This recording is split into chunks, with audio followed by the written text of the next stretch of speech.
بسم اللہ الرحمن الرحیم۔ السلام علیکم معزز ناظرین۔ مولا علی کرم اللہ وجہہ کے متعلق آپ صلی اللہ علیہ وآلہ وسلم کا ارشاد ہے کہ میں علم کا شہر ہوں اور علی رضی اللہ تعالیٰ عنہ اس کا دروازہ ہے۔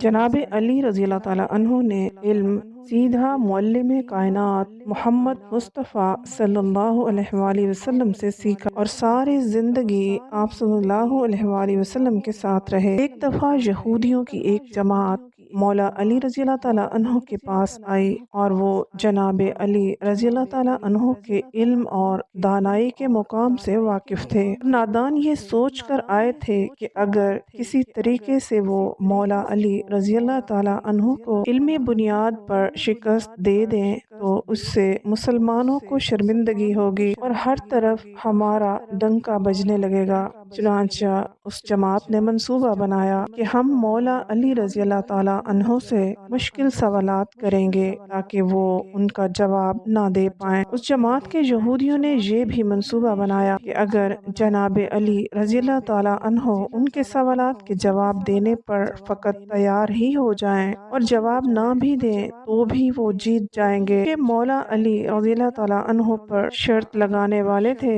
کہ ان کے سوالات کا جواب قرآن کی بجائے تورات سے دیا جائے، اور اگر باب علم اس بات پر راضی ہو گئے تو انہیں قرآن سے ہٹنا ہوگا۔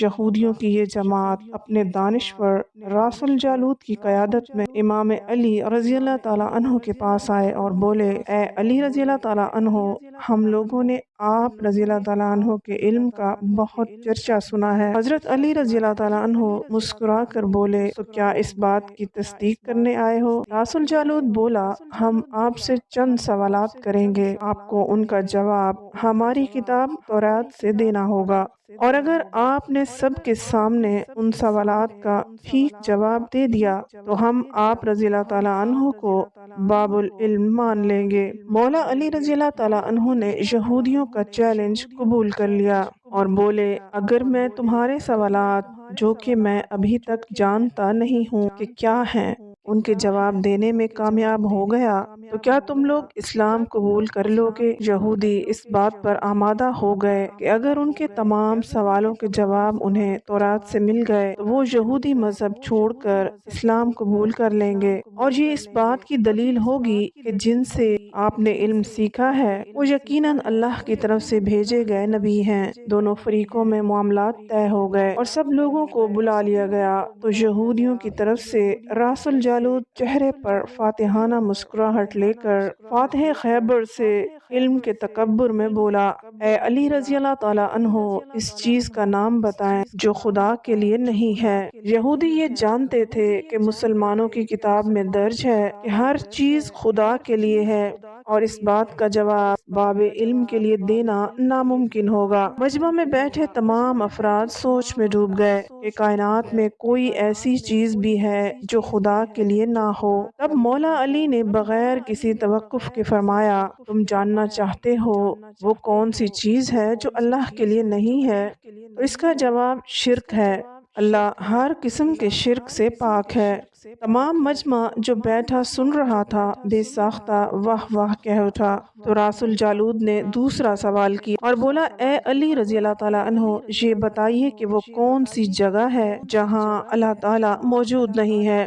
مولا علی رضی اللہ تعالیٰ عنہ بولے، ہر جگہ اللہ موجود ہے۔ اس پر راس الجالود بولا، اس سوال کا جواب آپ ہمیں ہماری کتاب سے دیں۔ علی المرتضی رضی اللہ تعالیٰ عنہ نے فرمایا، کیا تمہاری کتاب میں یہ نہیں لکھا؟ موسیٰ علیہ السلام کے پاس ایک فرشتہ آیا، آپ نے اس سے پوچھا کہ وہ کہاں سے آیا ہے؟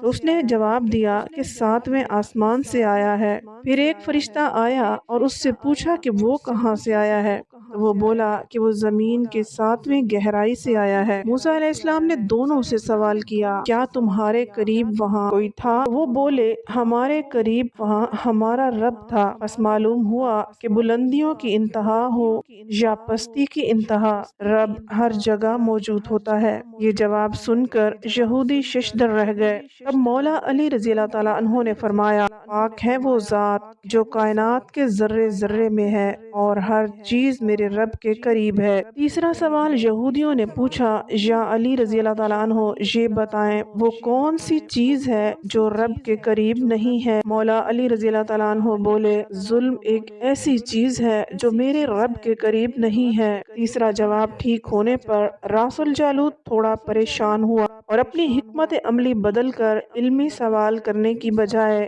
مولا علی رضی اللہ تعالیٰ عنہ سے تاریخی سوال کیا اور بولا، اے علی رضی اللہ تعالیٰ عنہ، اس چشمے کا نام بتائیں جو زمین پر پہلی مرتبہ جاری ہوا۔ مولا علی رضی اللہ تعالیٰ عنہ بولے، اس چشمے کو چھوڑو، پہلے میں یہ بتاؤں کہ تمہارے دل میں کیا ہے، اور تمہارے دل میں یہ ہے کہ وہ چشمہ بیت المقدس کی ایک چٹان کے نیچے ہے۔ راس الجالوت کے منہ سے بے ساختہ ہاں نکلا تو مولا علی رضی اللہ تعالیٰ عنہ بولے، آج اپنی اصلاح کر لو، کیونکہ زمین پر بہنے والا پہلا چشمہ وہ نہیں ہے جسے تم سمجھتے ہو، بلکہ زمین پر بہنے والا پہلا چشمہ وہ ہے جس سے حضرت خضر علیہ السلام نے پانی پیا تھا اور اس سے آب حیات جاری ہے۔ یہودیوں نے اس جواب کے بعد ایک اور تاریخی سوال کیا اور بولے، یہ بتائیں وہ کون سا پہلا پتھر ہے جو آسمان سے زمین پر اتارا گیا؟ اس سوال پر مولا علی رضی اللہ تعالیٰ عنہ بولے، لوگوں کے ذہنوں میں پہلا پتھر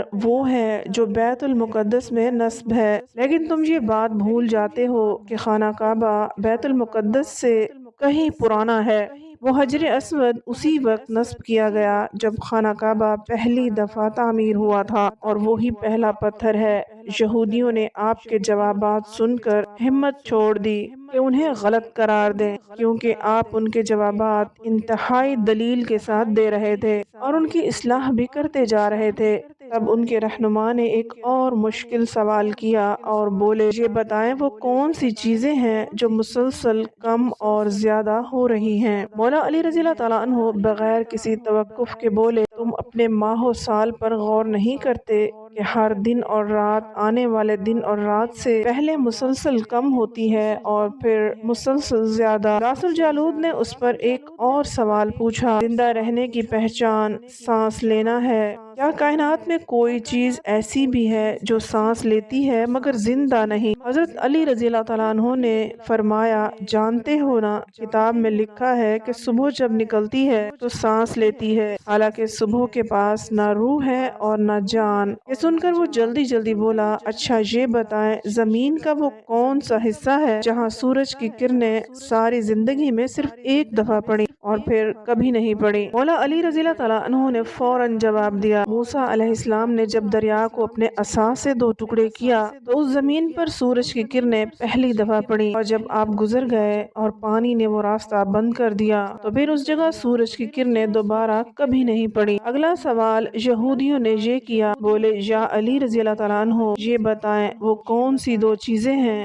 جو ہمیشہ غائب رہتی ہیں، اور وہ کون سی دو چیزیں ہیں جو ہمیشہ حاضر رہتی ہیں؟ مولا علی رضی اللہ تعالیٰ عنہ بولے، آسمان اور زمین کی طرف دیکھو، وہ دونوں تمہیں کبھی غائب نظر نہیں آئیں گے، وہ دونوں ہمیشہ حاضر رہتے ہیں، اور موت اور زندگی کو تم ڈھونڈو تو تم دونوں کو غائب پاؤ گے اور تمہارے پاس ان کا کوئی پتہ نہیں ہے۔ یہودی رہنما حیرت زدہ تھا، مگر اپنے اس سوال پر اسے یقین تھا کہ اسے اس کا جواب نہیں ملے گا، لہٰذا بولا، یہ بتائیں یا علی رضی اللہ تعالیٰ عنہ وہ کون سی چیز ہے جس کا خالق خدا خود اللہ تعالیٰ ہے، مگر اسی کے بارے میں خود سوال بھی کرتا ہے؟ مولا علی رضی اللہ تعالیٰ عنہ بولے، موسیٰ علیہ السلام کے عصا کا خالق خود اللہ ہے، اور اس عصا کے بارے میں اس نے خود موسیٰ علیہ السلام سے سوال بھی کیا اور پوچھا، موسیٰ یہ آپ کے ہاتھ میں کیا ہے؟ پھر یہودیوں نے اگلا سوال کیا، بیت اللہ کا طواف تو ذی حیات کرتے ہیں،